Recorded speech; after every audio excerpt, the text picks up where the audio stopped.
What is your... Okay, let's start again. Sorry, I said to Corey, let's have an intro, and if she froze. Yeah, I froze. I don't know what YouTube intros are.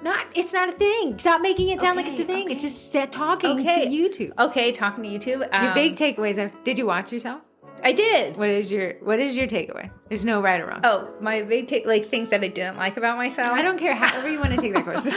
I think my mouth is open a lot. I think when I sit in a pondering position like this, my mouth is always open in my mouth. Does that make sense? So it's always slightly ajar. My big takeaway is the reason my lips don't touch is because there aren't any to touch. What I noticed about your teeth is you use them as an upper lip. Because I don't have one. So something's got to close the sound, and it's not my mouth. Okay, this is the Baking It Down podcast. You want to tell us what it is? We are the Baking It Down podcast with Sugar Cookie Marketing. And you might be saying, what is Sugar Cookie Marketing? I have some news for you. It's actually a group on Facebook. We have stopped the request. We're slowed down the request to join because we really want to have a good, tight-knit group. Okay. I wish I could say that. It's not that we slowed down. It's instead of letting anyone in who's answered the questions, we're just letting people who really look like they really want to learn something in. People who just say decorating cookies as their entry question answer, probably not going to let them in. If you're like, I'm really looking to sell, I'm just starting out, hey, there's a seat for you right next to me. So in this group... Just make sure you close your mouth in your mouth. My mouth in your mouth. In this group, what we see weekly is, we see a lot of trends. So right now, people are in the waves of Valentine's Day. I see a lot of people already posting up their sales and things are looking good. People say that this year, a lot of people are buying for Valentine's Day, which I think is great. What do you think the switch is? I don't know. I'm not quite sure. We've had some weird years, so it's really hard to find that status quo of what it is. What we've seen a lot this week is people are having issues with copy. And the word copy sounds weird. But it should sound word. Wordy.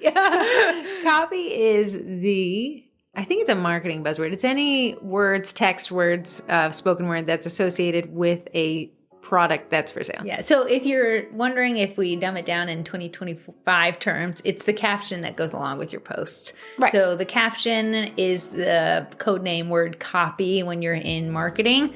Copy has to be a spinoff from something from a newspaper. Copy that. Roger that. Let's see. Where did the word copy come from? I woke up feeling so nauseous this morning. Heather feels nauseous. Corey feels amazing. So Corey's going to carry it. Corey is not Where does the word copy originate from?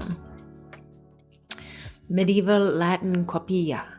From Middle English copy from the Old English French copie, abundance, plenty, transcript, and copy. Okay, copy. It means abundance or plenty. The word has evolved over time to mean written account, reproduction, or any specimen of writing. Oh, what a specimen of writing. Okay, so this is the copy. Now it says in the early 20th century, it's advertising writing. Yes. Right. Okay. Before it was your diary, and now it's your sales pitch. When it comes to online marketing and online marketing of products and these pre-sales, these Valentine's Day pre-sales, a lot of people are like, I got the photos down. My photos look shamazing. And your photos will stop the scroll, but what gets them to read? Right. No, read it. Right. No, I said read it. That's a great point. So I think I think that words are so important in marketing because they dictate next steps. Yes. So your photo worth 1,000 words. Yes. It's already doing the talking. It tells us to stop, but it doesn't tell us where to go. It doesn't tell us where to go. And instead of delving into copy formulas, which we have done on this podcast before, what we're going to do is maybe like the cognitive ways. Like Heather is, I'm going to say maybe the star athlete of email writing. No, mine is. Yours is lengthy. You're going to know where to go. Yeah. You're going to be barely hugged along the way, but you're going to get there. Like there's writing that has a lot of superfluous words where it's high emotion, very low content. Very low content. And those are great storytellers. Yes. And then you have people that are lists, here's what you need to know, here's where you need to go, and very few emotional words, and they come across as very curt or like abrupt. Very abrasive. curt, very abrupt. Or there's people who are like, I don't even know what to say. Here's 3 emojis. Hey, listen, an emoji never hurt my feelings.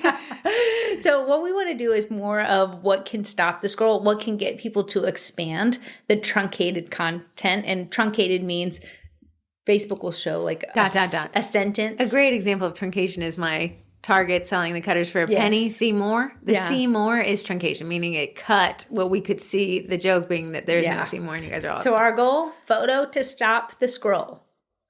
A good hook is what they're called, and I've been studying hooks this week. A good hook to expand that truncation to the see more, and then how to tell your customer where to go to get whatever that you're selling. And that is the call to action, which you see abbreviated a lot as CTAs, call to action. Yeah, so, call to action. A lot of times I see a baker's like, hey, I just can't get people to buy, but when I go to their website, it's like, here's what I did.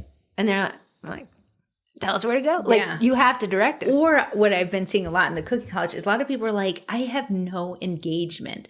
And unfortunately, when you have no engagement, sometimes you're always talking at people instead of talking with. And it's kind of like you want to promote a conversation there. But if you're always talking at them and every post is like, here's a set I made. Thank you, Julia, for ordering. Here's another set I made. Thank you, Pilly, for ordering. What you're going to end up with is they're going to stop reading the caption because it's not to them. It's to Billy and Sarah.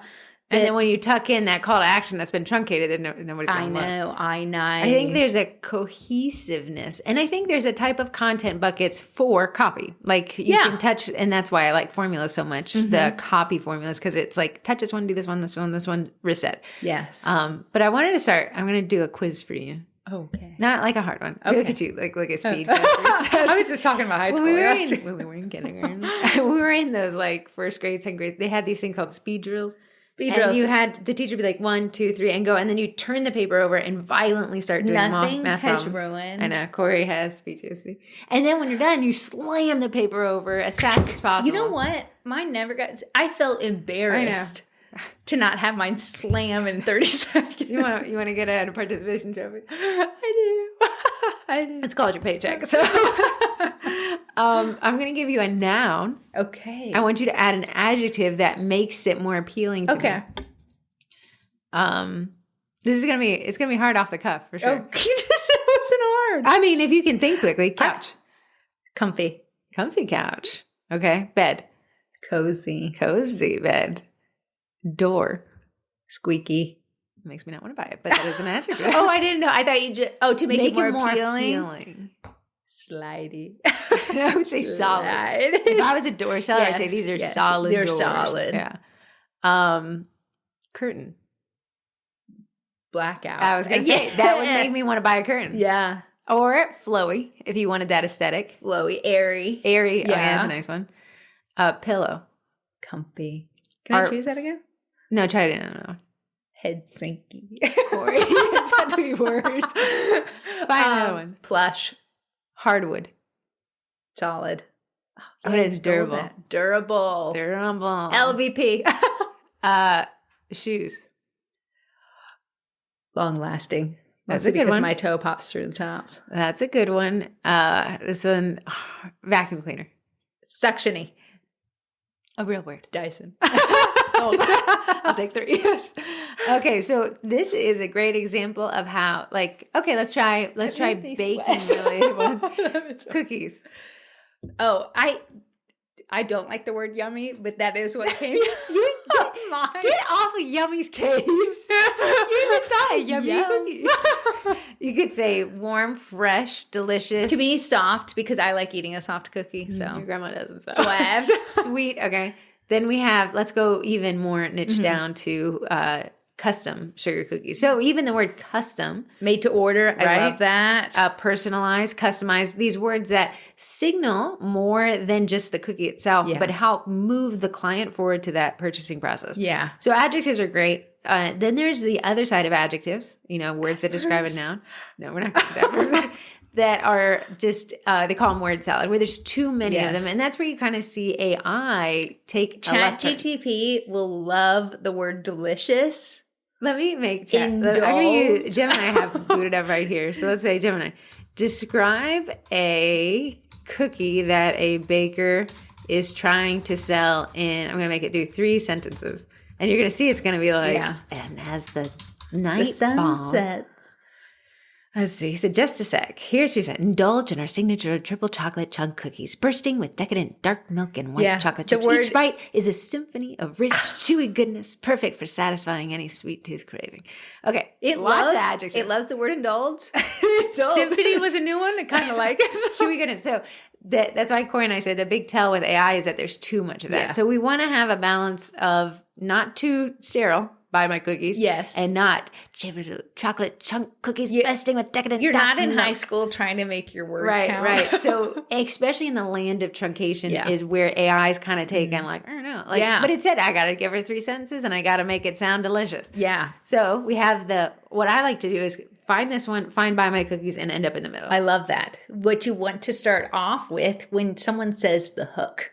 If you see videos a lot, especially like on TikTok or Instagram, specifically TikTok, people love them a hook. And what a hook is, it's something that gets into you that makes you want to watch the rest of the video or stay for the rest of the post. I always kind of call it like Laffy Taffy, like something that pulls you in and you just you're like, I have to see. So you guys will see it a lot when somebody gives somebody a membership to the Cookie College, and I'll be like, hey, the hook is like, you'll say, Corey, please to the front office. Corey to the front office. This is my favorite one. Like, hey, Corey, I ask you not to message me on Messenger, and you keep trying. So you're not going to listen to me there. You're going to listen to me here, and we're going to have an audience. Yeah. And you guys are like, expand. See more. Expand. One that I do yearly around my son's birthday is I have to tell you about the worst client experience I've ever had. And it turns out to be my son, but people have drama. Okay. So everyone's like, well, I can write exclusively in hooks. No, that's a content bucket. We can't only write in these juicy hooks, but there's other types of more normal hooks that we can do.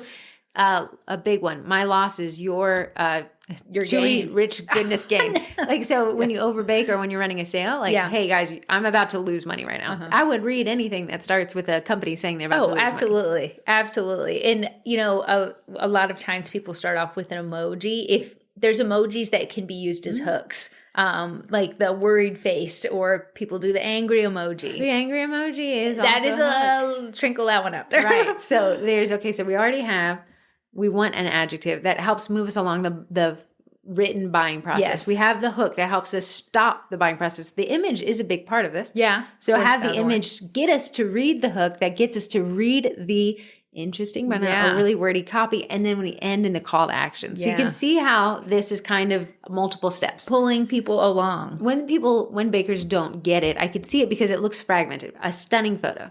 Great. Yeah. That stopped my scroll. The copy is either a big paragraph. My biggest Heather calls them walls of text. Walls of text. One time, and I should repost it. I might even do that today. I wrote this huge wall of text. It was all lorem ipsum text. And I put a line break at the top and a line break at the bottom. And I said, if you went from here and then you skip down to here, you're the average person. Yeah. That is me. So when you write your copy and it's just this wall of text, no line breaks, no emojis, no, even if you can do formatting in groups. Because you have to think our phones are just as big as our hands. It's so hard to follow along when there is no line breaks or paragraphing. So you have to think the amount of attention that someone wants to give a post that is this big, slim to none. Right. I find myself dozing off when I'm trying to read them.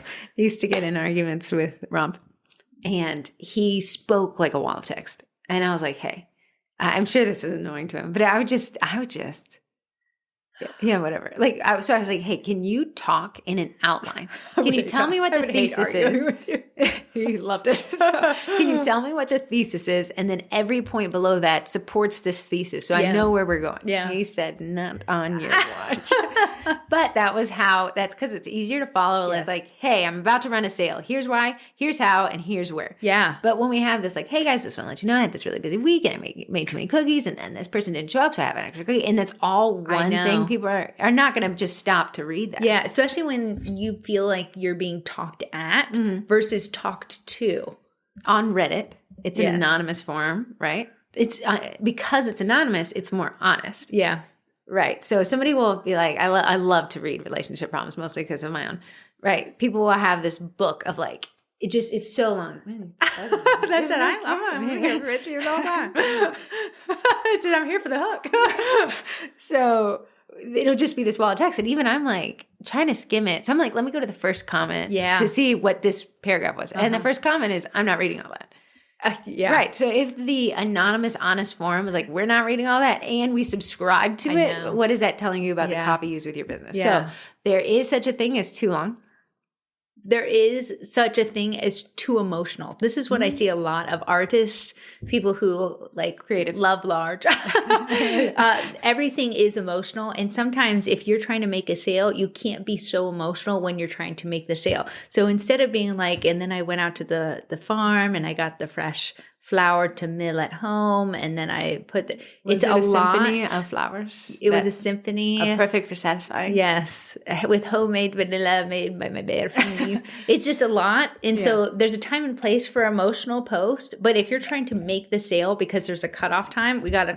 Even emotional posts should be a content bucket. Yeah, I would tap in as much to that one as I would the hooks, the very dramatic hooks that are made to. Yes. And when you have these different content buckets of copy types and you ping them occasionally, you're going to see that it resonates with a different type of audience, right? And you might wake up some people that maybe have snoozed on your post in the past, might be like, oh, I really love an emotional, heartfelt post. I'm going to read the whole thing. Now, Corey and I aren't very emotional people. We're not. We are emotional in the fact that we like happy and laughy, jokey. Laughy, angst. Those are my two emotions.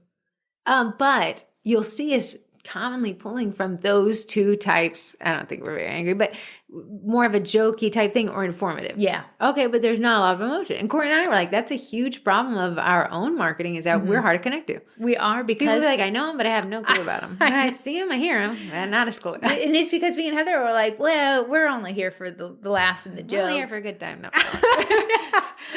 But I can tell you last year when I said my son's in high school and guys, every cookie order that you've made has helped this. It was a long caption that I don't typically do. And people were like really receptive. They're like, wow, this sterile, cold-hearted, bored plank of a human finally let us in a little bit. So you have, on the flip side, you have people that are only emotional. Yeah. Every day's the best day. Every day's the worst day. Every problem's the trial and tribulation. You know, you can kind of see it.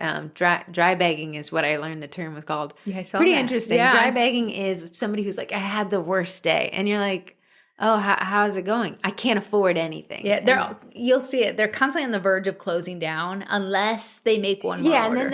And then it works because they make the sale, and then they're like, guys, you'll never guess I'm having the worst week. Give me more money. Right. And it's like, wow, that'll exhaust your audience. Yeah. Too emotional, and also too sterile, also not. So you can kind of see that we're always ending up kind of in the middle compromise of this one, that one. The copy formula, and then content type. Yeah. So Corey, you can see if you want to go to Mixing Bowl Cookie Code. Anyone want to go there? You can go. You can go to Mixing Bowl Cookie Code and kind of look and see if you can determine Corey's content buckets. I want to tell you that it's been something in the last 6 months. If you tune into the podcast, I've been trying to incorporate different content buckets because I was falling into the here's what I made, here's what I made, here's what I made. So now I'm saying like maybe a meme every once in a while. Fun. Last week it didn't like do any numbers, but I was like, guess what? I can't wait for Christmas. It is my favorite holiday. You said that in January. I did. Just because it's different content and I'm not always talking at you or selling at you. A great place. So let's just kind of like reconcile where we're at. We're like, hey, you need to write copy, right? Yeah. It's your advertising writing. It moves people along. It needs to stop them, get them in, get them to expand, get them to go. That's what we need. And then within that, you can have different content buckets. So funny, here's something I learned for your cookies that kind of lets people into where you're at. Then you can say, here's my family. That's why the about the baker posts do so well. Yes. There's about the baker posts. A lot of times they have longer copy because you're, again, connecting on an emotional level. Yeah. Can't have too much emotion. We can't have too much humor. We can't have too much anger. And we want to hit those content bucket types. Yeah. And then we want to end on a call to action. So a call to action is the center. YouTube, if you've watched any YouTube video in the last 15 years or however since it's come out, it says smash that like button. Smash that subscribe button. Comment, subscribe. Why do you think every YouTube channel does that? Because its effects on growing subscribers is so high, even though you knew you should subscribe to the channel. Yeah. And that's a call to action. Yeah. And humans respond so well to calls to action. Yeah. So if I'm thinking about buying something, here's different types of call to actions. I'm on a website. I find a cute little sweater. I love it. A call to action to be like, if you buy it today, you get 15% off by entering your email. That is a call to action. Unfortunately, I always do it. I always give my email just so I can have the code just in case I want to use it. That is a call to action. Anything that's running out, an expiration is a call to action. Mm-hmm. So my pre-sale is open from now until February 1st. Okay. Your call to action is now, you have an expiration date, call to action, you got to order before February 1st. Right. So you're telling them you're calling them to take an action. It's so weird because you're going to be like, every single one of these ends in this kind of same thing, place an order, in a very different worded way, a symphony of order placement. But without it, you're like, you brought people and they're about to jump off the cliff and then you're like, nothing. Where do I jump? There's nothing to go there, right? So we have to add that call to action because it takes people to the final step, which is the most important one in sales, and it's taking the action, which is buying a lot of times, if you know, a good way to know that you're missing the steps to the call to action is if your comment section ends up with, are these for sale? So somewhere in your copy, you've not alluded to if you're selling you might be the like, item. You see this giant paragraph is right there. I know. That's too long. I know. Your comment section is quite telling. Because either people don't have enough time, so they're going to re-ask the question in the comments. A lot of bakers nobody reads anything. That's telling that your copy is confusing. It's hard to read. They're not reading something because it's boring. Yeah. Or it's long in the tooth. Mm. So if you break it up with line breaks, if you use emojis, Heather loves what is this little finger pointy emoji guy? Right point is the search. Oh, right point. Heather loves right point. They have arrows that are emojis. I love for if people are online shopping, there's a shopping cart emoji. That what do we know that means? That's means my cart. Putting that in there. What if there's a little person's head? A little person's head? Along the top right. Along the top It's your account details, you idiot. Have you ever used the internet before? I'm a grump because I'm Courtney's being annoyed. She's never read the web before. Let me pop up this diagram. I was feeling the sweat of Heather starting at me. Man, I could do a lot of sentences, and eternal nausea would be my undoing. I know. You should have told me before I came here. I could have brought you an anti-nausea med. It's okay. The water drinking thing. The water is not doing it to you. I drank it super late, and I woke up all night with fragmented sleep. I woke up nauseous. Did you hit your water goal? No. Even the worst part, I didn't get the bottle cap dance. I didn't do good yesterday. I just suffered yesterday. But back to copy. So it's got to end with that call to action. Now, not every post needs to end with a call to action. That could be a different content bucket. Corey talking about her son being one of her most difficult clients is a humorous post. It doesn't need, and if you also would like to be as difficult as my son, please place an order here.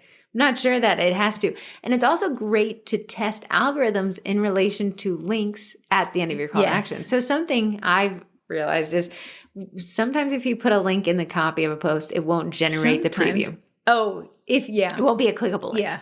So you can drop it in the comments. Another strategy is to say, link is in the comments. Well, now they have to expand the comments. That's an extended funnel. It is. But at least it's now clickable. And it's they're not going to go HTTPS. Yeah, you're never going to do that. Right. So it's these theories. And then there's the whole Facebook depreciates the reach of copy that includes external links because it doesn't want you to. But copy is everywhere. Copy is on your website, on your order form. It's important everywhere you go. You're going to run into every something. Menu you've ever looked at, somebody wrote the copy underneath the cheesecake that you're about to order that said each bite is a symphony of rich and chewy goodness. I honestly do think the Cheesecake Factory uses ChatGPT to describe theirs. Just think when you started your day, every roadside sign, every ad on Spotify, every commercial on TV. Oh, yeah. A lot of, if you just watch the news, it's still a lot of advertisement. Yeah. Why you should even listen to this news station. We're honest. Breaking news. The breaking news on every hour on there. Right. So there's a lot of copy, written, spoken, otherwise. That when you get into your car these days, there's kind of like, you've chosen Acura. Honestly, I want to say I'm not a reader. Like, I don't read books, but I've never read so much in my life as I do in today's society where everything is a post on social media, an email that's coming in. I'm reading all the time. Of course, you're being sold to constantly. They said if you counted how much marketing material you actually imbibe in each day, you're going to be floored because it's everywhere. It's insane. Yeah, everyone's vying for your dollar. Yeah. So that's why your copy has to stand out, and you can't be married to one type of copy because too much of the same thing, it's easier to drown out. So if you're like, thank you, Chelsea, for your order this week. I mean, you're talking to one person, and it's nice that you're thanking that one customer, but Chelsea's already ordered. What you now need to be focusing on is additional orders from Chelsea's order. You'll never see me thank a customer for their order on a post. You did to me. I got your money. I'll thank them in an email for sure and in person. But here's the thing. If I'm using the content that I made to market my business, I've got to use it for marketing. Thanks, Chelsea. Appreciate you. We'll take your order anytime you do it. Consider thanks to Chelsea, right? Let's pretend this imaginary Chelsea ordered a dinosaur 1. Is there a pun there? You guys using puns for dinosaurs? Rory. Okay, so let's say she places an order for a dinosaur for a 1-year-old. Corey can say, thank you, Chelsea, for the dinosaur. But then also another type of content, copy, that I think is more compelling. What a delicious word for when you talk about copy. Compelling, it compels us to do something, is I was contacted by a customer. Her firstborn is turning 1, and she said, I want something unique, but I just know he loves him a dinosaur. So I got my tiny little arms out and I went to Rarkin.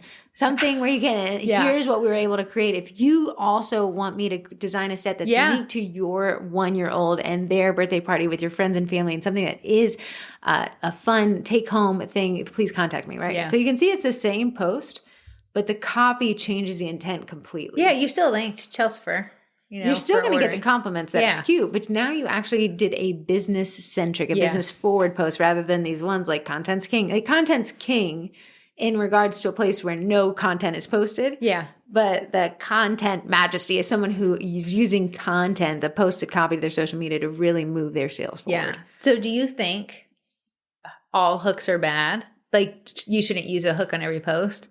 I think there's different types of hooks, and you should use different types for different posts. Yeah.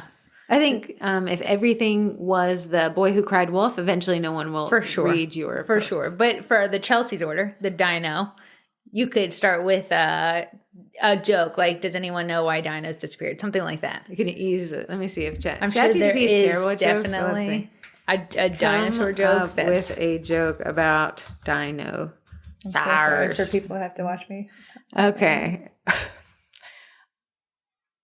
I really think AI, and this is what we're saying, that it doesn't get humor. This is the joke it wrote. Okay. I asked it, come up with a joke about dinosaurs. It has the whole internet to pull from.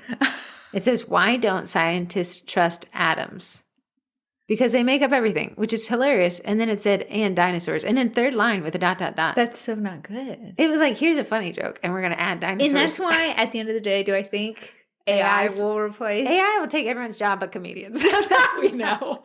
That's a wild thing.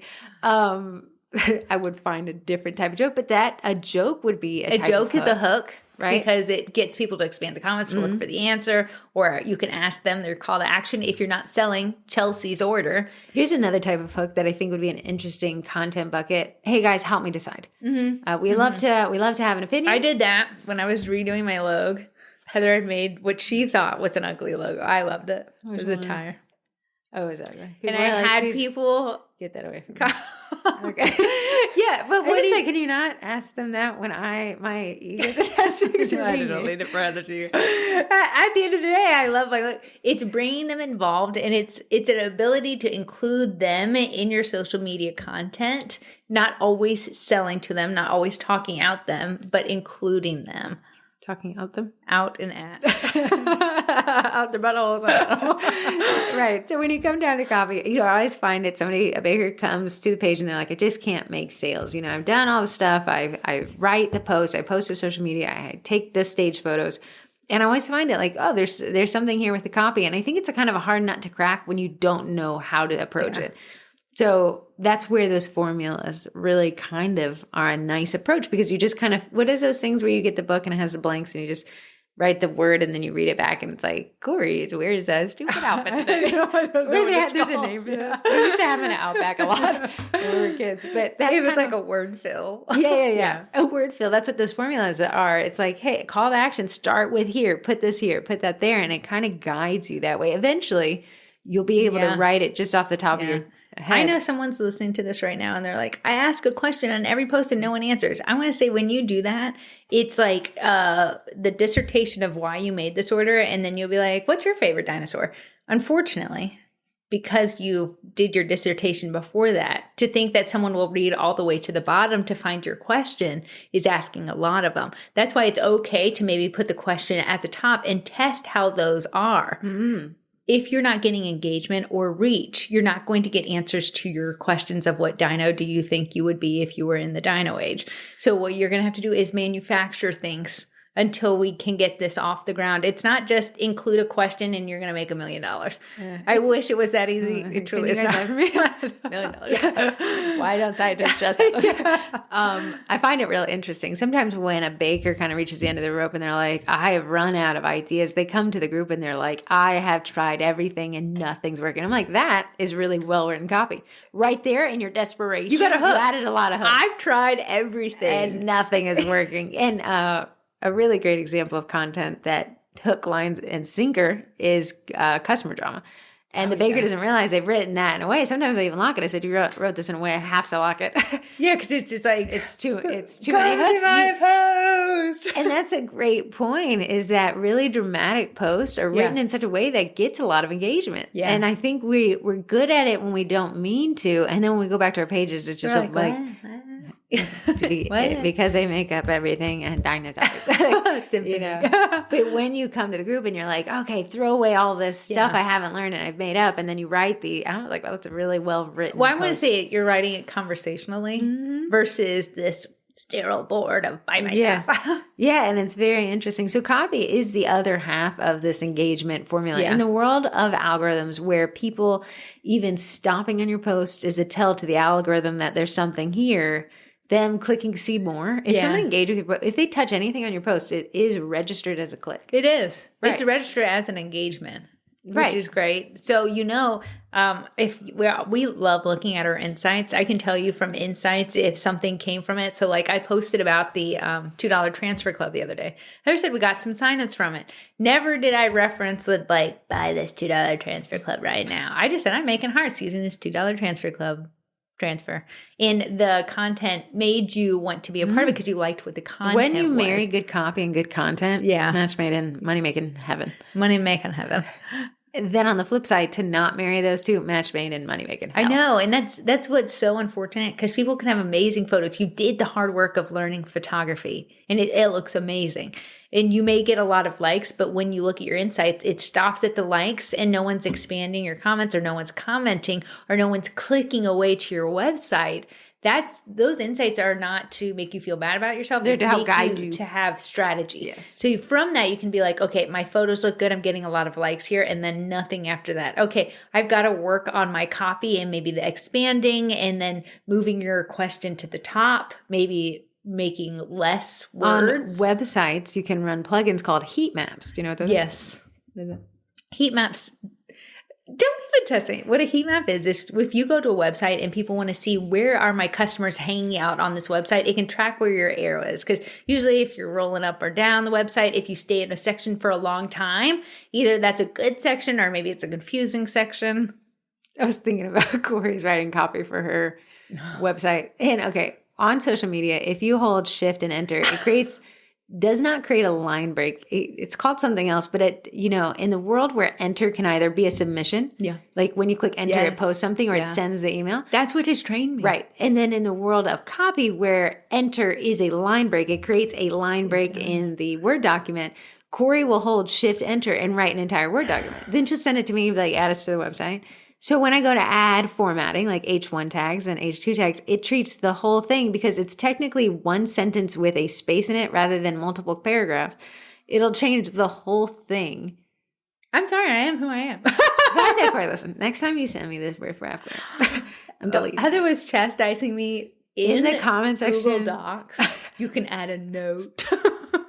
I said, how are we 36 and I'm still asking you not to hold shift enter, which this is not the first or the fifth time we've had this conversation. Did you get it right? I have it pulled up right here. I done it right. Did you? Yeah, I did it right. I even went back and just double checked. Would it be wild? Oh, did you send it to me? Would it be wild if we read some of your copy here? You can. I tabbed it out. Oh, yeah. And I'm really just kind of trying to see if we can see what. Did I do good? Type of I don't read the second one. Okay, I've already formatted this one for Corey, and we had the intervention over the weekend, so let's read this one. Welcome to Mixing Bowl Cookie Company's allergy info, where you can find my ingredients list. Right there is what we know what's on this page. Yeah, I needed to be straight to the point. Not so word fluffy right there. This one, I thought you were word fluffy. I don't know. Corey was trying to Heather said, if you don't make 500 to 1,000 words, I'm going to I thought 500 to 1,000 valuable words. This is so she's like, I'm so glad you were able to come by and check it out. So we have a pun there. Levity, I added an emoji here, an orange one, because that's her colors. You'll find my ingredients list for my sugar cookie dough and royal icing mix listed below. Now, the reason why she's put those there is that's keywords. Yeah. We want to rank for sugar cookie and royal icing and liquor. Any additional questions as to what's in the mix, just send me an email, right? And then she lists your email there. I often get asked if I'm allergy-free or allergy-friendly. Again, keywords. We want this allergy-friendly baker, Lake Ridge, not that she ranks for it, but that it helps her rank the whole entire website. Because she's about to say, short answer, I'm not allergy-friendly or allergy-free, and I can't accommodate allergy needs you may have, right? Because we need that part, that's the health part. Yeah. Has to be really big there. Yeah. And I put that, I think, as an H2, I think. Yeah, it's bold and everything. And then we add some levity here. Wow, that's a bit harsh, you might be thinking. And it's not because I don't want to help you out with your dietary needs. It's because a lot goes into allergy-conscious baking to be allergy-free in Virginia. So you can see keywords there. Your entire kitchen would need to be allergy-free at all times, right? So again, you can kind of see that the words here, and that's the problem with SEO. SEO-centric is too many keywords. It also is hard to read. Then you have the chat GTP word salad, which too many adjectives, it gets hard to read. Yeah. But then we still need to reach a word count, but we also need to be readable. I have my next blog post that I've entered for submission for Heather is the who, what, when, where, and why of sugar cookie classes. So it's often to say 1,000 or 1,400 words about sugar cookie classes is hard. But if we break it down into topics, the who, the what, the when, the where, the why, it makes it a lot easier to write a lot of content, and it makes it easier for your audience. So who should take these classes? When are these classes? Where are these classes located? It allows my customers to see what pertains to them and skip over what doesn't. Right.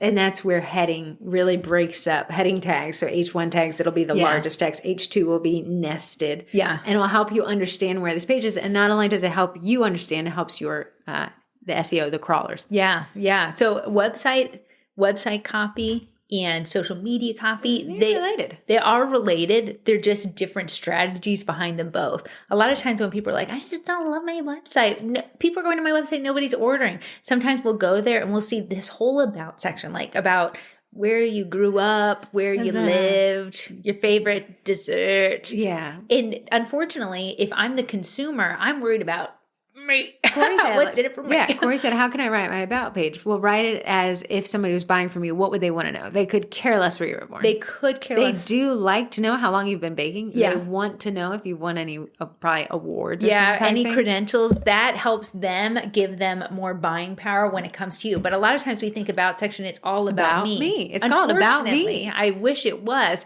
But how can this part of my website convert someone? How can the copy take someone from entering the website for the first time and have them leaving saying, I want to order from this baker? And oftentimes it's not about how I went through a divorce and my son is now 15 and we're learning to order for all these reasons. Divorce. Order for me, I'm a divorcee. It's 15 too, doesn't it? You guys got to get the point that copy really makes the marketing world go round. And I think sometimes we fall prey to this beautiful image and nothing around it's really pushing our sales forward. Yeah, when people really truly do give up on copy, they'll hit at you with 4 emojis and that's it. And at the end of the day, sometimes if you're like, my copy isn't working, a lot of times we're like, I don't know, take these 4 emojis. That's all I got right now.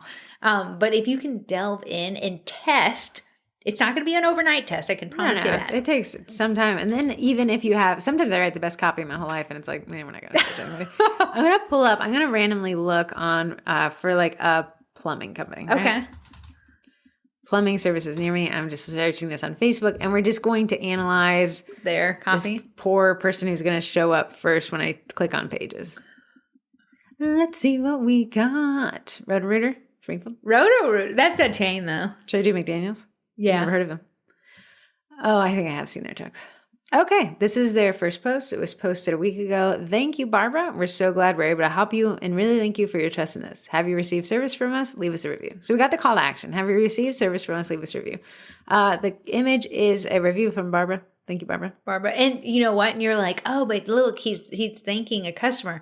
If he is pulling from his review content bucket, it's okay to thank Barb. It's not okay to thank Barbara on every post. We have a nice one here. I feel like they have a good strategy here. So it's the post. It was made 3 days before the Barbara one. Customer FAQ: how long does it take to replace my HVAC system? It said generally the average time for replacing a system can range from 1 to 5 days. Sometimes it can take up to 4 to 8 hours. Time frame includes planning and removing. And they were like, here's the emoji list of things that have an effect on how long it takes. And then it says book now. Oh, that's nice. Which they're using a bit.ly link, which means they're tracking their click-through rates. And on January 10th, we got a meme. One does not simply have a perfect furnace. It's an old meme. It's for the Lord of the Rings guy. Happy Fun Friday. We got an emoji there. So we got some nice diversity in here. I think this is probably run by a marketing agency. Probably so. Right, okay, the Plumbing Doctor, Inc., the profile picture is a man. This looks very homegrown. Okay. I like him. His last post was 23 hours ago. We have hashtags on Facebook, not my favorite.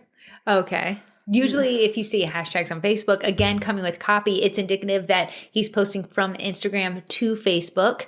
And the people who are reading the copy on Facebook think they're more of an afterthought. Here's one I think could use, no offense to Mr. Plumbing Doctor. You are a doctor and an expert in Who is Heather to say anything about your doctorate? This is posted on the 25th. He said, grease can clog your drains and cause major issues. Follow the doctor's orders and dispose of it properly. Hashtag the plumbing doctor, hashtag drain care. Now, there's no way that tells us how to dispose of it properly. Yeah. We do have a picture of a drain, so I that is clogged. Honestly, if I could rework that one, I would be like, do you throw your bacon grease down the drain? Raise your hand and confess. Yes. So what that does is a lot of people do that. All right. So what you're getting people not do down the drain. Whatever you gotta do, buddy. You gotta get them clicks. You put your do down the drain. What it would do is get people to stay a little longer, and then if he was like, don't do that, or you'll be giving the doctor a call. Doctor's orders say dispose of it in these 3 ways. He has a name where you can really lean into the doctor thing. Slow drains are often a sign of a bigger problem. Don't ignore them. Contact to check your pipes. See, unfortunately, just not enough here. Yeah. Unfortunately, we do know that drains moving slow. There is an issue. No, there's a problem there. So it's interesting to see. Liberty Plumbing looks small. Let me just do one more. If you own Liberty Plumbing, please contact us. Liberty! Liberty Plumbing. Shield your home from winter's chill. Ensure a leak-free season with routine pipe maintenance. Don't let water damage freeze your plans. Call us today. So we got a call to action, tons of hashtags. Okay, I'm sorry, Liberty, if you're listening. People call Northern Virginia North VA, and I know it is called that. It feels like you're out of town. No, you're an out-of-towner. You came here. What I would say if I was him, did you know that we've gotten 24 bursted pipe calls this week? If you had said 24 burst pipe calls in Springfield. I'd be like, this is a local guy. I gotta read. Like hashtag flood damage. You're not going to get any leads from that. Yeah. Hashtag plumbing tips. I'm not subscribed to hashtag plumbing tips. Maybe I need to. Oh, right here. 60% recommended. I would be working much harder on that. But otherwise, you can kind of see that we've got these very, very narrow content buckets for these poor plumbing companies. We have sometimes at the end of the day, people are like, if I just put something up, it's Okay. Oh, Lordy. I've been really trying to work on my engagement and my conversationalism. Okay, last post a while ago. What? The 22nd. The 22nd. It's literally the 24th. It's the 28th. The 22nd? That's what it says. Are you sure? I don't know. Is there a caching issue? Because all of these people were timestamped the back. You check. The 22nd. 5 days ago. 1, 2, 3. Yeah, the 22nd. The 22nd. I haven't gotten. We're only on Tuesday of this week. My goal is to post twice a week. Oh, okay. Yeah. That'll give you So the only reason I did post this allergy one is to get more clicks to the website. But I think it's a great idea. Okay, nice. So we got a thinking emoji, and it says, "Is a website ever done?" According to my web dev, the answer is no. I thought that was a nice little hook. Thank you. It wasn't a dramatic one like, if you eat this and you have egg allergies, you'll die. Here's my allergy list. Like, it's like, hey, is the website done? No, but here is my ingredients list. I've just added it. Like things like that. So call to action. I like the image. She used the link preview as the image. So she didn't add an additional image there. Scrolling on. Okay, this is a text only post. Very unique for you. which I'm trying to. So Corey and I are testing on this sugar cookie marketing page. Text only. It's doing well. What do you think about having the color behind I don't know. I've never tested that. Okay, yeah, because you typically don't do it with the color behind there. This almost looks like it could be a photo. Sometimes these are shared a lot. That's I know. So, okay, we knew it was coming, but here's my yearly statement. Brace yourself. Here it comes. You've been warned. I can't wait till Christmas. Okay, that's 100% humor. No call to action. No call to action. Connection. She can't do this all the time because this would be weird. Yes. But my thing is I want to connect with you. If you like Christmas, I like Christmas. We like Christmas together. My next one is a cookie post. Okay, now this was very heavy. Images. If you want to hold it up to them. This is the Taylor Swift set she did for my older sister. Grown up in a grown-up Swiftie in her 30s era, shaking it off and feeling 22. So we got a lot of puns, but we have no call to action. Because I'm not taking orders right now. I'm booked. Okay. So there we go. So she's increased the funnel. It's harder to figure out how to order from her. Yes, very hard. And then Corey, so yeah, it's diverse. And what works for Corey is not going to be exactly what works for you. But if you have no strategy, might as well try it out. Go to my next bulldog one because that one performed well. So here's one I thought was a cutter flip, and I thought this was a decent way to flex knowledge, like the versatility of I can be a baker and I can make things work where they shouldn't. Yeah. She said, I'm so proud of myself. It's all in caps, right? So we got the hook and then the laughing, crying emoji because you don't, now I'm like, you're proud of yourself because you made a mistake. You're proud of yourself. And she said, okay, let me explain. And she's writing it in very conversational. So it's not allow me to explain. It's let me. She's using abbreviations. Typically, I can't see a cutter for anything other than what it really is. A ball is a ball and a shark is a shark. A pizza slice cookie cutter, no way it could be a pie slice too. But it totally can be, but my brain will not let me imagine it as anything else. We got humor. Corey's saying, hey, here's my self-deprecation. I'm not that creative, but I had a dog theme order and found this pig cookie cutter and I saw the bulldog possibilities, which makes sense because I have a bulldog and he's a pig. So same lineage basically. So then we let him in a little bit more. That I am a dog lover. You guys look at him. I did it. The cookie cutter flip like the cool kids. So this is a deprecation, but kind of letting in and a lot of humor. I do like it. It's got 51 comments. This is probably one of your more viral posts in regards to your audience, which is 227 likes. Yeah. Right. She did that without creating drama or posting politics. So congratulations. I know. That's hard to do. Right. And this was posted, we live in Northern Virginia. So when you guys see like the inauguration's on Monday, the inauguration is shutting down the interstate where we live. So it's very big here, a lot of government contracts and stuff. So that did perform well. And then before that, she said, here's what I started. Here's the first cookie I made, and here's a cookie I just made now, and here's the difference of that. A lot of this is, from what I can see, if I audited this, there are no call to actions. You do not want orders. Yes.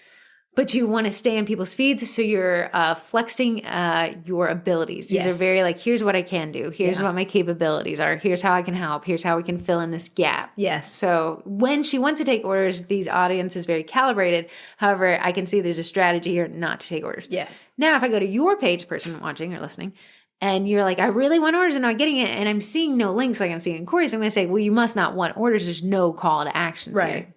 And if you go and the comments are unresponded to, like the people who are commenting, to me, they're my angel babies. Thank you. Yeah, every single one has every single one. I have every really single one made has my heart. Which is a great point because when I see people, I don't have any engagement, but you're not replying to the people who are watering your lawn already. Even if it's your mom, I don't know it's your mom. But they could be asking a great questions. Will these be available on Saturday at the market? Yes, we'll be at so-and-so market from 8 to 12. We're booth number that, and you can go find us your mom there. lobbing you an email. Yeah, and you're tennis. Sport. Setting. Something I didn't do and sat on the bench.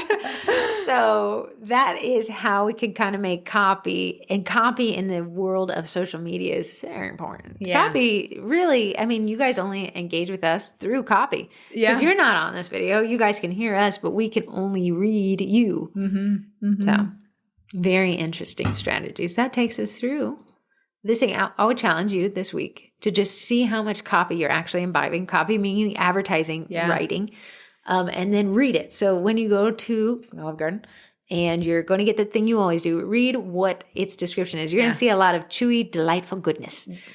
Made in the Italiano, I'm thinking of Olive Garden. Right. Italiano mountains with ebbs and spices. Mamma mia. So, and then you're going to kind of see like, wow, this is really intended to guide you towards a certain action. Yes. That's why when the wait step, it's so odd. Olive Garden now has this Zoisk The kiosk. A Zoisk. It's this little computer that sits at each table, and we go to Olive Garden enough that they've let us into what's happening. It's the reason why they have to type in your drink order is because it starts a timer for them, the wait staff, which is weird because we're like, can I get a Diet Coke? And they're like, can I get your Zoisk, please? Diet Coke. And I'm like, I could have done that, but they're like, yeah, we have to do it to start your table. I know. But when you check out and it's like, hey, do you mind completing a survey? They always ask us to do it because it helps them get like a bonus or something. It'll be like, hey, were you offered a refill? Like, it's like, I'm seeing how the sausage is made, but I'm like, yeah, I was offered a refill. Yeah. How was the salad? Was the manager in the room? Like, I feel like I'm like big brother to my waiter. I know, but we always love our waiters. Right. They're always good. So that takes us through that. Now let's go to the stupid questions. You'll be happy to know the person who won, 850, who won last week, reached out and got it. You're welcome. You're welcome for me choosing your number. If you want a discount code for the stupid car tray, this is why it's called Stupid Text, you can use code SUGAR for 15% off. 15% off. Sugar, yeah. Are we still recording? Still recording. Is there a red dot? A lot going on here. A lot can go left and go right. But if you want to text in, it's 571-556-5644. And if you go to stupidtech.com, you can buy yourself a stupid car tray or win one if you text in. One person wins each week. And if not, if you didn't win one, you got to pay full price. Don't pay full price. Use code SUGAR for 15% off. Stackable if they're running any other promotions. I was using mine today. I brought Heather some sourdough chocolate chip muffins. You know, actually, my stupid car tray. Phil. He said, can you offer them this? I said, I'll just read it on this one. So he was like, hey, a thought I had. Phil writes like we do. I like that. A thought I had.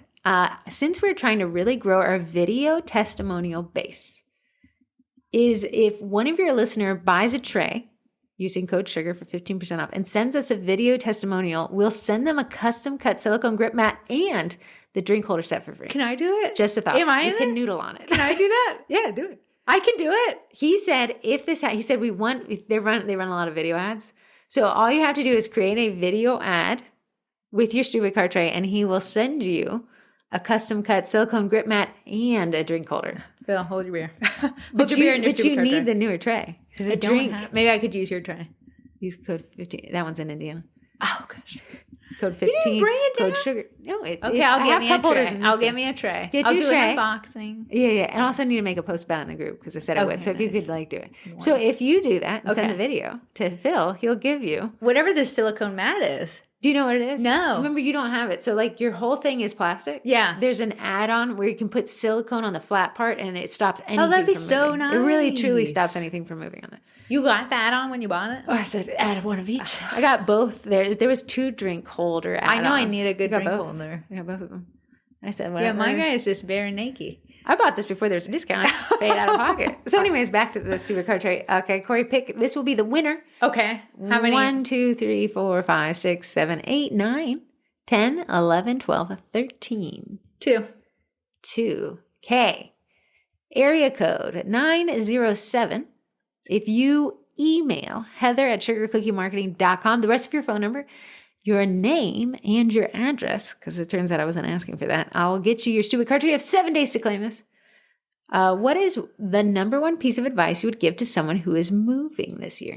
That is a great question because I have moved in the past. My 100%, since you know you're moving in the next year, you have time is on your side versus when it's not on your side. Here's the thing. My suggestion, if you're moving local versus distance, let's just assume you're doing distance. Go and join those local groups to the place that you know that you're going to. You want to get in there. You want to start sitting around, answering questions, asking questions. Because you're right for that. I'm moving here, guys, and I need to get a new pediatrician. Yes, and when you see an ask for like, does anyone know a custom sugar cookie baker? You want to be like, I'm not sure when you need these by, but I will be moving to the area on blah, blah, blah. And I'm going to tag my business name so we can already start growing our audience before we even get there. In the meantime, in your bio section of your page, I want you to put your location that you are now moving to blah. Start warming them up for that. And you're going to start slowly trickling off. Here's another recommendation. If you know you're moving and you're moving with some distance. Yes. So that old client base will not be your new client base. Turn off your email subscriber. We don't want to grow our subscriber list, although that's such a nice vanity metric to be growing when we'll not be able to sell to them. So let's discontinue that until we put roots down and we can start marketing ourselves in a new spot. Yes. Also, I have joined Nextdoor. I updated my address to my now address. Nextdoor is popping. Here in Northern Virginia, it is the boomers Facebook. Oh my goodness. My aunt comes in. My aunt who lives right next to me. She was like, I'm doing what I can for my community. She said, I found a post on my Nextdoor and it was from Corey. But Nextdoor has this ability to post in your cross street, post in your neighborhood, post in your county, and then post in nearby counties. So my aunt is a county over, but she had gotten Corey's post in there. Yeah, so there's a lot that you can pre-do before you even get there. By joining local moms groups, local community groups is a great way to get your foot in the door, and you want to start actively talking to people. And a lot of people have questions like, how do you get your child to stop sucking on a pacifier? You don't need to be in that location to contribute. You might need a kid. But that's a way to start building rapport and relationships with people before you even get there. You know, it's funny. Like, I build mental relationships with the people who add a lot of value into the cookie group. And I know them by their name and their little picture. Like, I'm like, oh, that person, I don't have to read what it is because I know it's going to be okay. You can build that rapport in a group for a community group. Like, Corey makes me run her community group with her. And I'm like, oh, I like this user. This user tries to break the rules all the time. Like, you can build a relationship, even never having communicated with these admins by adding value. I feel like right now, that's one of the most under-tapped resources that bakers can't seem to wrap their head around. The value-added, non-sales, consistent pitch in community groups on Facebook. Yeah.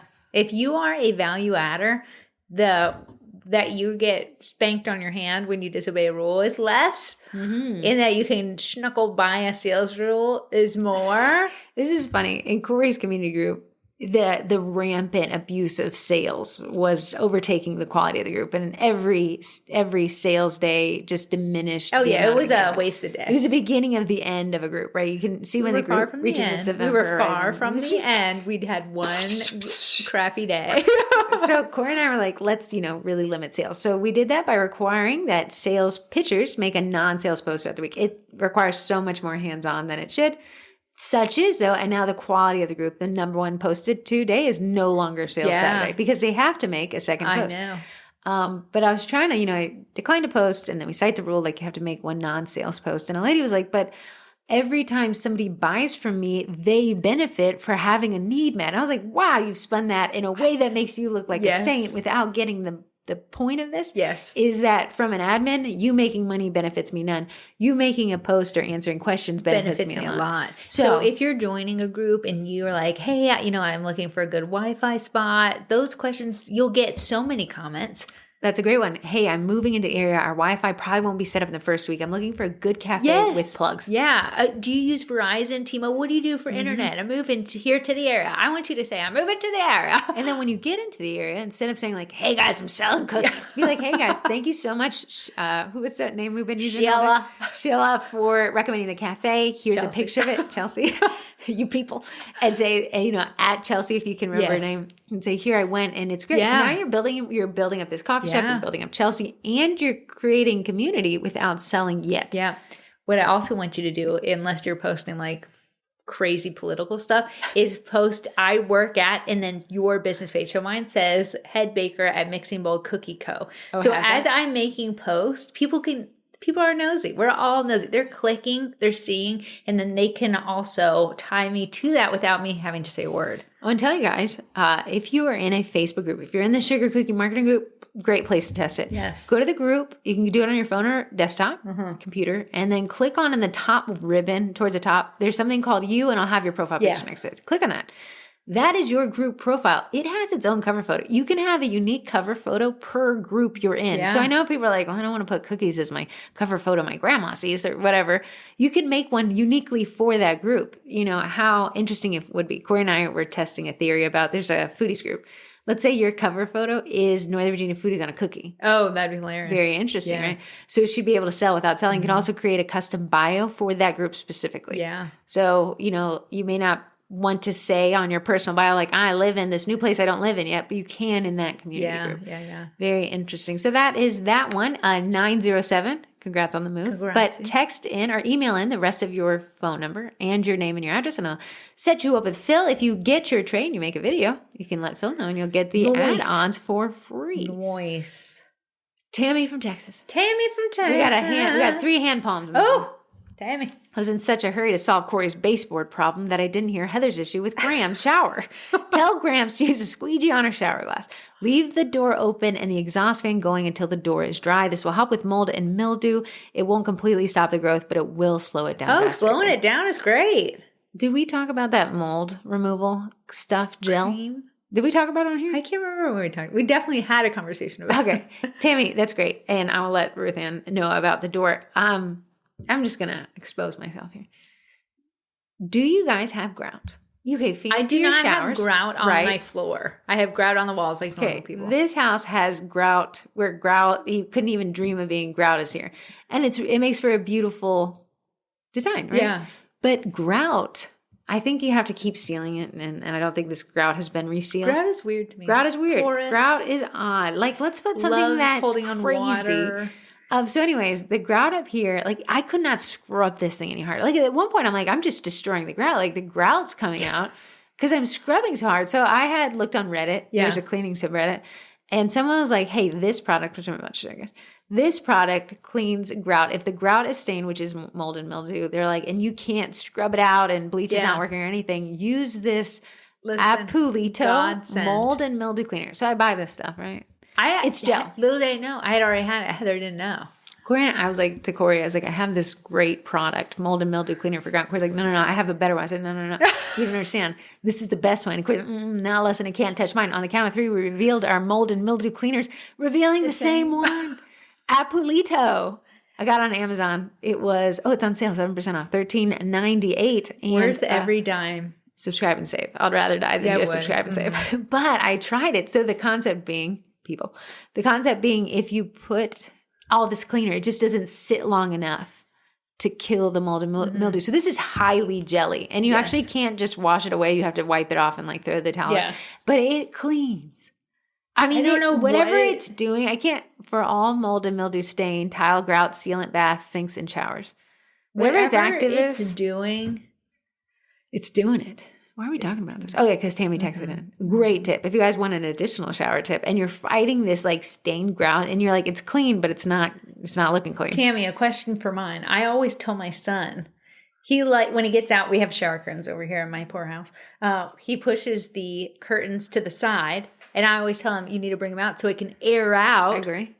That's right. But then there's less airflow to the actual tubular. I bet you Tammy's going to say, Tammy, not speaking for you, but I bet you Tammy's going to say, then push it at night, squish it over. Like half day, half. Yeah, half. Like, good luck getting your son to do that. He does pull it back now. Oh, great. Yeah. They can be taught. Can, barely.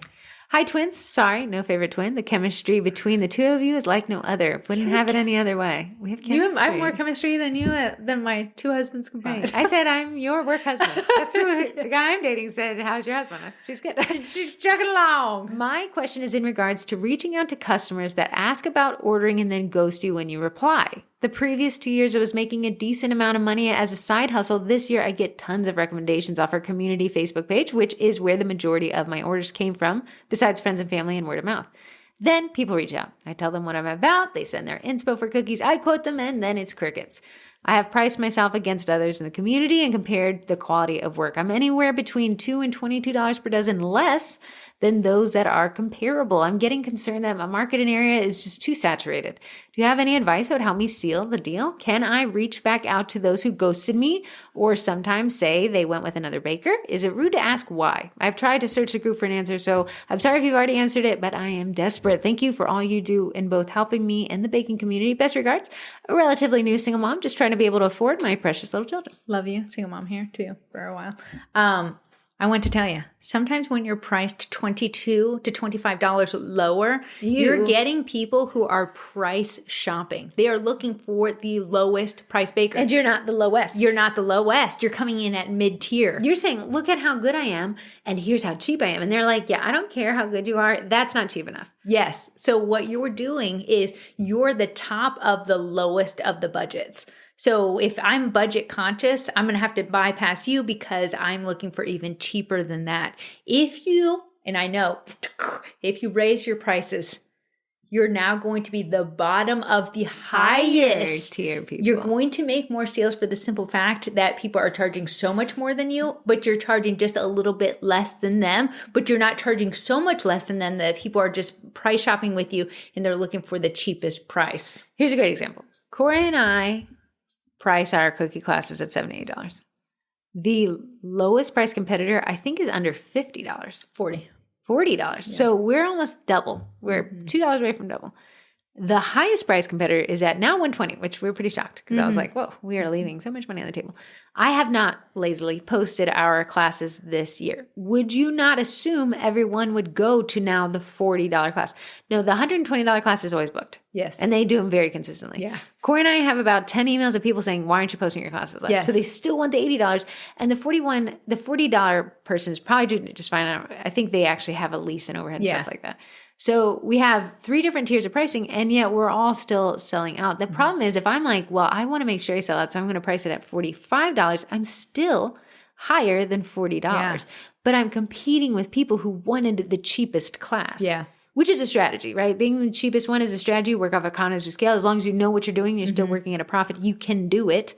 However, like you said, you're providing money to afford your children. Wouldn't we rather compete with that higher price tier? Unlike classes where it's a numbers game, how many bodies can get in there? Sugar cookies take a long time to make. And if you're not willing to cut corners and make a sloppy outline, and you're taking the time for each and every single order, you can't be priced the cheapest. So what you want to do, instead of being lumped in with the lowest price people in your community, where you're now the highest price of the lowest price people are bypassing you, you want to jump into this next category of the highest price people, and you'll be the lowest of the highest price people. And that is definitely a strategy, because she said, so we're not just making this up, she said she's comparable to the higher price tier of people. Now, the wild part is you're literally getting ghosted on your prices, and we're telling you to raise your prices. Yeah. Right. And that's going to be a mind-boggling challenge right there, because you're like, I only asked you if I should reach out and ask why. The reason why is because you're not cheap enough. Yeah. Right. So, but we stop being cheap at all and raise your prices. You'll be a great deal for the person who's shopping with that person that's $22 over you, because you're only now $2 under them. If you say, I'm not ready, so twins, back to my question, should I reach out to people? Here's my thing. In car sales, it's always never end a conversation with a yes or no answer. It's always going to be like, and what can I do? I'm going to go ahead and book you on the calendar. Here's the place where, can you just let me know where I need to send the invoice to? I was pulling them along. Alex Hormozy, take him or leave him. Yes. Right? Before I accidentally uninstalled TikTok, never download it again. Because they won't put it back in the app stores until it sells parts of itself. Question for you. Are we supposed to be looking at these cameras? Sometimes when I'm talking to them, you're staying in there. Because I teach these classes a lot. And I talk to the camera. I haven't given my people a time of day. Right. My people, look at me. Come here. Listen, I recognize that you're here. You're watching us. Corey's like, I will not look at anything. Heather said, keep it to me. Well, I'm talking to you guys. I want them to know. And I want just you to because I can stare at your eyesight, every sentence you will hit the 3. Because I want to be like, hey, you're here. Okay, well, now I'm talking about you're here. Okay, go on. Alex Hormozy. Oh, yeah. He said, when you can feel that, and he's talking about in-person sales, right? But when you can feel that the person has got this objection. Yes. Instead of being like, okay, well, reach out to us if you want to continue forward. He said, like, what about this? What about what I said is tripping you up? Like, what can we talk about here? Because I can see you're hesitant, and I want to make sure that you understand fully. And let's see if we can work through whatever that last issue is. In-person sales is so much different because you can see the that's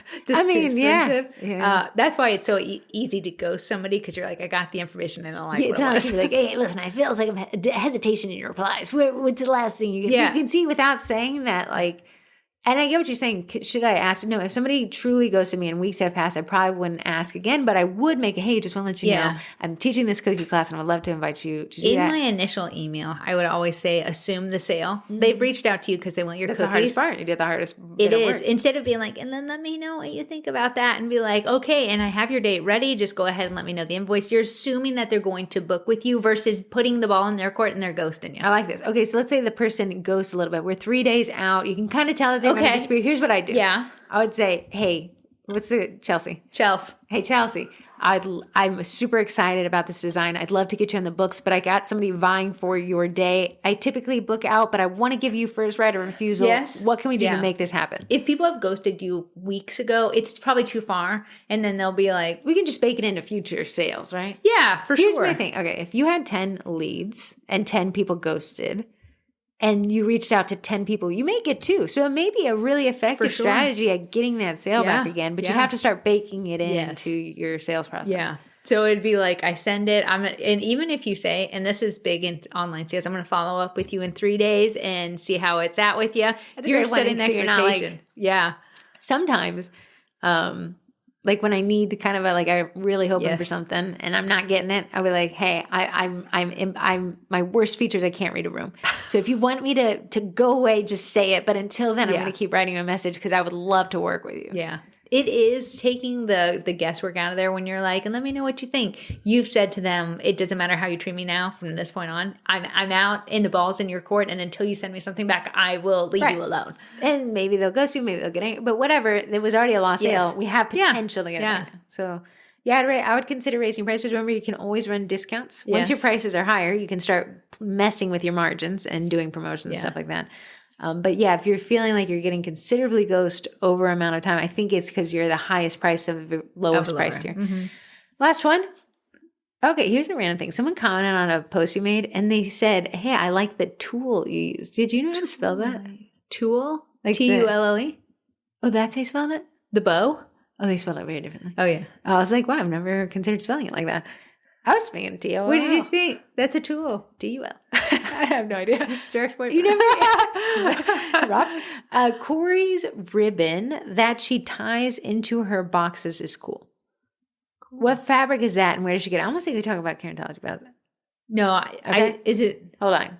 And by the way, your cookie college has some great classes. I jumped in during the Vendy Blendy and I'll have to jump back off for now, but I'll make more money and I'll be back. Yeah. Did they sign it off as them? No. Signing off as what? Like Deb. Is it Deb? No, Albany, New York. Okay. It's tulle. You can buy it from Michaels. Michaels sells it by the spool, and it's very inexpensive. And that is, since I'm talking to you guys, that is why I actually really, really like it, is because you can buy it in different colors and I like to combine them. So if a under the sea theme, I can do aqua and white to look like the ocean. It's very, very inexpensive, and that's why I like it. You can also buy it on Amazon. The one that people really liked was this one that had sparkles inlaid into it. That was also from Michaels. I want to say, if you use that, prepare for those sparkles to get off of the tulle and onto your body. That's a rough one. For the rest of your life. That's a rough one. But it was very cute. But I use tulle if I'm just like, I need to zhuzh this up, I don't have a lot of time. Tulle is the best plan of action. Tulle. Okay, I like it. Do you want to do one last one? One last one. Stupid text. A stupid question for your stupid text segment. If you could be a cast member at Disney, what job would you want? I want a job where the audience treats me like a hero. Like, I can't believe I want to be one of the princesses that pops up randomly throughout the day and crowds form. You know who got famous? I want to drive the monorail. It's not a cast member. All hands and feet. You don't think they call them cast members? Disney people. Are the monorail, is there monorail operators? Is it people who just are acting the cast members? I thought everyone's considered a cast member. I think, the name is, his name was either Tilly or Telly or Tully, but he went famous. Tool. He went famous in Christmas because he was part of the Christmas parade, and he would tell you if you were on Santa's naughty list or he's his this funny, list. entertaining guy. It was hilarious. I specifically don't want to be in the parades. Why? I don't know. I feel like there's so many dancing around. What if you were on the float? Listen, I want if I was at the top of the float, we talking. Yeah. You want to be the walking cast member of where a he got to parade? talk to people and say, It's funny. Yeah, I don't know. There's a lot. There is a lot. Would I want to be a Disney princess? I don't think I'm cut out to be a princess. The monorail driver. Honestly, could I tell you what you'd be? You'd be one of the mice from, what is she? The princess who's... Cinderella? Not Cinderella. She was Snow White. That's not a mouse. Didn't she have a mouse? The small people. The little Sleepy and Snoopy. Did she have mice, though? Maybe Cinderella had the mouse. There was a lot of mice. You are Cinderella. I'm a mouse. You are. You're the tubby one that's cute with the little hat. I think you're Chip the Cup. Chip the Cup? Chip the Cup. I like it. I like it. Great question. So that takes us through our stupid text. If you want to text in your stupid question, you do it 571-556-5644 and your chance to win a stupid card tray. If you don't win, we pick one winner a week. You can still purchase that at stupidtech.com for 15% off using the code SUGAR. If you're listening on Spotify, there's just a button you can click and it will text that in for you. Nice. Next up, what is a cookie college? That was what the prior question mentioned. The cookie college is a collection of courses that help you bake more and make more. It is done with you marketing. If you hired a marketing agency that's done for you. Meaning we do it for you. That's expensive. Cost an arm and a leg. Done with you means we tell you where to click, and do it yourself means you are on YouTube figuring this out. You'll never guess one of the courses in the cookie college is a copy course. Ah, yes. Copy formulas. Yes. And how to make copy work for you. And instead of audio visual, it is a screen share where we type it out together and design the words. Will buying the cookie college make you $1 million? Yes. Yeah. Buy right now. www.cookiecollege.com. The catch is it's on sale for only right now. The CTA. Here's the thing. If you sign up for the cookie college and don't take the courses, that's a strategy, but you can't say my copy isn't working and you didn't take the course to help your copy. So you can get in there, you can sign up and never take something, but then you lose the privilege to say, my photos suck.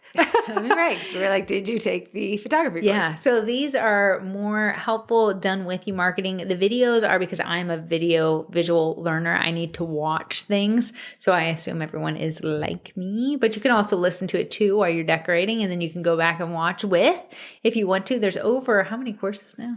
Because the Cookie College includes 5 total memberships, there's a ton. It's over 100. So the Cookie College gets everything. It's a top tier, but below that is a cookie class kit, of which Corey is working on the March class kit. It will drop on February 7th. It is dog themed. Last year we did a cat theme, which is cute. So we have to do dogs. We have to do cats. And then there's also the Baker's Business Basics, which is 13 foundational courses for the baker just getting started, who wants to start off on the right foot, and the digital downloads, which had a revamp in 2024. They're actually a lot more versatile now. Last month's digital download was these cookie cutters, these mini cookie cutters with these cookie tags that were January's digital downloads. Very cute. And you can use those for your Valentine's Day offerings. Now, people say when I sign up, what do I get? Depending on the course, the membership, you get everything that's been added to this point. The only caveat with that one is the cookie classes, you get everything added this year until this point. So the Cookie College, we started in August 2021. The next day we drove down to CookieCon to speak. Crazy. That was crazy. And then, so you get all of the content since 2021. That's the biggest complaint is it's overwhelming, but don't worry. Every month I have a get to know your membership Facebook Live. It's a 1 hour long live where I walk you through how it all works, where to find it, how to focus, things like that. You can sign up for the cookiecollege.com. The last membership I forgot to mention is the $2 Transfer Club. I actually give that to all of our memberships. So if you sign up for the Digital Downloads, you get the Transfer Club. If you sign up for the Cookie College, you get the Transfer Club, of which we're now at almost 190. And if you sign up for the Transfer Club, you get the Transfer Club. You'll never guess what you get when you sign up for the Transfer Club. You don't get the Transfer Club. You do get the Transfer Club. So here's my call to action. If you want to make more money and understand marketing as it applies to bakers more in 2025, you can sign up for just a month, $76. We can sign up for the year and get 2 months free. Yes. If you sign up for the month, you can cancel anytime after that, or it'll renew on you and you'll get the new content that drops each month. For those bakers who like to take my copy from my page, instead of doing that, because that is bewildering to me, let's learn how to make copy that is good for you, that incorporates your personality, your Speaking of content buckets, it's disjointing to read suddenly like Corey's humor. If you're not a very humorous person, or you're not very humor centric brand, to just post something like, whoa, it's kind of crazy. So it's nice to build up your brand personality and write the way that you write, so that when people meet you, they expect to see what they see. Yes, yes. Corey writes the way she talks. Yeah, I do. Yes. Yeah, I think so. Let me. Yep. Let me. So you can learn more about that at thecookiecollege.com. Now let's go to sponsors. Sponsors. Okay. If you wanted to know, if you want better photos, you're like, my copy's great, I really want to work on my photos. The Backers Co. is a home photography setup. And I talk about setup because it's everything you need. If you wanted lighting, if you wanted backdrops, if you wanted the little L brackets to make the whole thing, that's what they have. They even have these cute little ruffly towels. I love them. In Sourdough Cellars, you staged. I did. A very easy stage. But it was interesting to see how the sausage is made. Really? Yeah, because you're like, oh, the L brackets, she's recreated her whole house in this little shape. Square. Yeah. So if you guys want to see that, you posted it in Sourdough Cellars group. I did. Post it in the Sourdough Cellars group. But if you want to, the Backers Co. gives you 20% off. And if you watch the video, you can see how you set these up to look like a whole house in 23 inches by 23 inches. It's fantastic. They're food safe, they're matte, they're waterproof, scratch resistant. Love them. I use them all the time. And you can use code SUGARCOOKIE, that's singular, and get 20% off. Very nice. Very nice. Moving on. Bakey Bake, Royal Batch, meringue powder, best ever. 10% off. Twins. If the thing that I love about it, it bakes up. It whips up bright white. Already has white food coloring in it. Already has corn syrup in there and vanilla extract. You can add whatever else you want to. It is light. It's fluffy. It's silky. It doesn't sink in. It doesn't separate as fast. I don't know. But you can get that using code TWINS at checkout. Last but not least, Eddie, the edible food printer. He always saves me, man. He always saves me. Someone said we were snooping on my grandmother's best friend from childhood's daughter-in-law's daughter's baby shower, and someone had printed Eddie cookies. Yeah, there was Eddie. Listen, how we had to snoop to get that far into the baby shower. Why she didn't order from me, we'll never know. There was a lot of snooping, a lot of questions going on.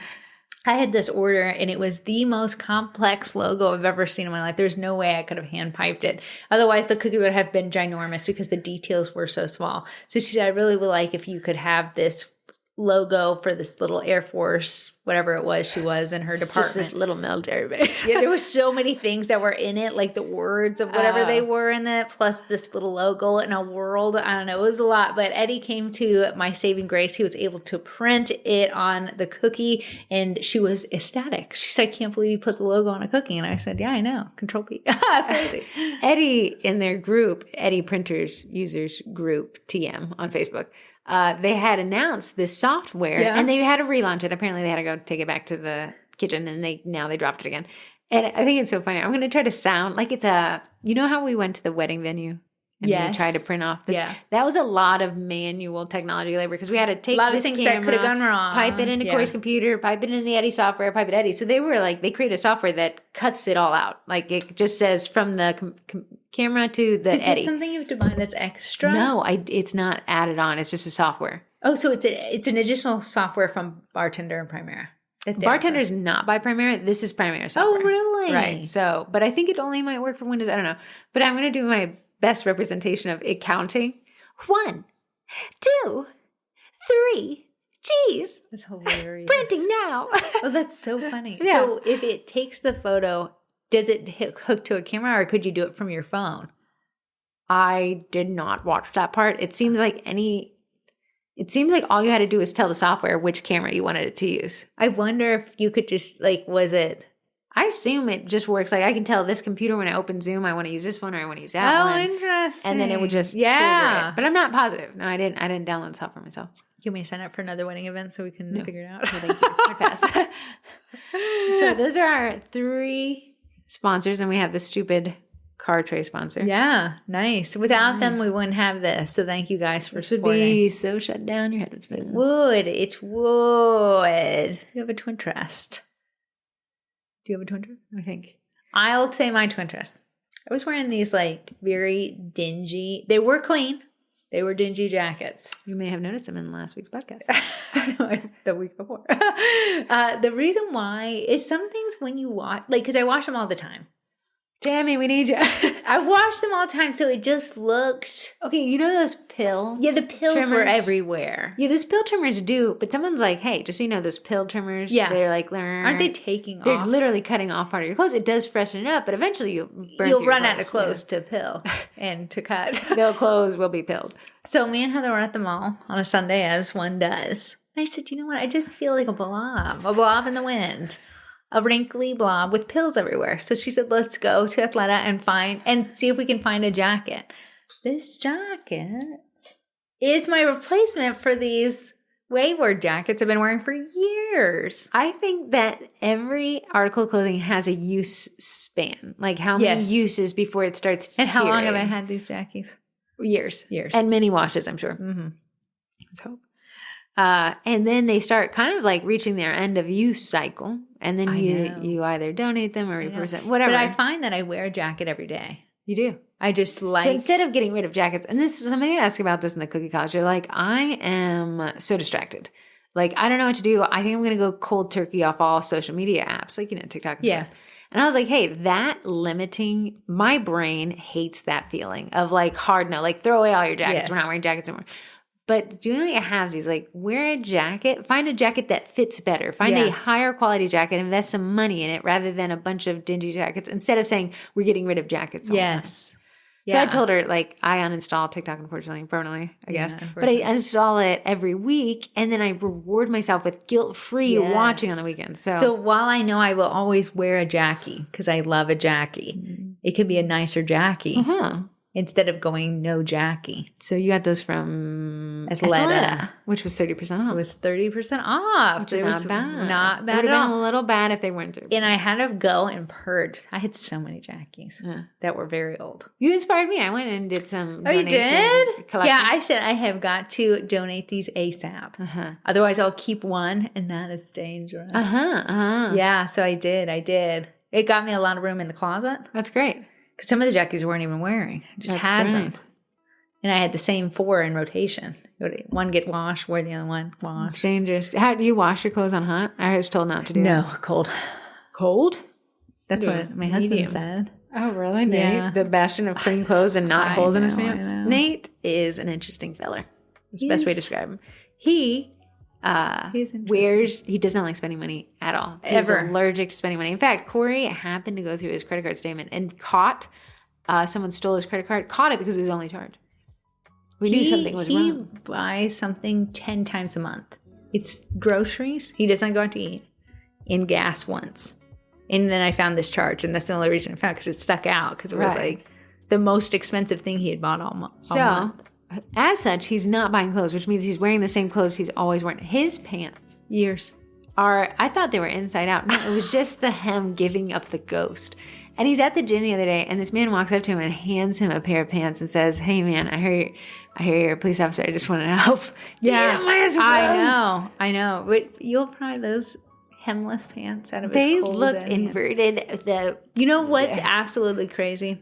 Me and Nate have been together for a decade now. Mom and Dad have bought him something every Christmas that is a clothing item. He collects them. They're all in the closet in a big bag. And he'll I'll get him in a big suitcase. Oh, no. He said, I'll take them out. When these fall apart, they're falling more than they are. You'd be pantsless any further falling. Yeah, he's waiting. Like yesterday, we went for a walk. He said, I feel the brisk air on my toes. There's a hole in his shoe. But okay, you'd say, well, then get him some. No, it's not that he doesn't have them. My dad can't clothe the man more. He don't want to wear them. He it's the weirdest. It's the weirdest thing. He's never been able to break it. You can't break him of it. He has these nice clothes. Oh, to be satiated with yeah, I know, to be satiated. And then he married you. And I'm a little less satiated, but I don't know if I have a twin twist. I'm nauseous. I'm trying to eat protein. Struggling. Maybe that's your issue. Blech. Yeah, too much protein. Too much protein for goats. Yeah, I was struggling last night. When you don't want to eat, and you have to eat a hard-boiled egg. That's why I have a dog. That's not meeting my protein goals. I know. Would he eat an egg? You know, he used to be really good with eggs, but now he does puke them up. Me too, Ray. Me too, Ray. Yeah. There's just something about an egg. When you start thinking about it, you're like, oh. If you think about an egg too much, you can't. Honestly, it's making me gay right I had this one grandpa. You know, like the white part of an egg. The white part of an egg. I kind of love it. It's bland. It's bland. Put it in a salad. It adds some like texture. The yellow part is whatever the moisture it sucks up. If I ate a piece of chalk, I think it would taste better than the yellow part of an egg. Me and Heather, when we were little, had a teeter-totter. Yep. But it broke, so it could go spinning. Yep. It could spin crazy. Like, once we were like, yeah, we had Nilla wafers. We said every time we spin, we would spin so fast. Maybe it was me remembering. I don't know. It was light speed to me. Light speed. We said every time you pass the Nilla wafer box, you have to take a bite. Take one bite. And then there was a bunch of moons of Nilla wafers after it, and we were like, yeah, we don't want these anymore. My grandfather said, you will not be wasting those Nilla wafers. Eat them. He said, you eat every half moon that you I haven't had a Nilla wafer since. Speaking of, the other grandpa was like, you will eat the yellow stuff. I had set it aside. Like to not eat it. And it wasn't even coated in the white part. Yeah. It was just the And he said, you better, and that stuff multiplies in your mouth, whatever it does. It sucks up any moisture. Right here. Sucks up the moisture. And I think it grows in your mouth. It like almost like a foam. And you eat it, it coats everything. I think it's fine. If I wasn't nauseous before, I'm nauseous now. Okay, guys, we'll see you next week. Cora will be taking a macaron class. Oh, yeah. That is that was a good twin twist. You can tell them next week. See you next week.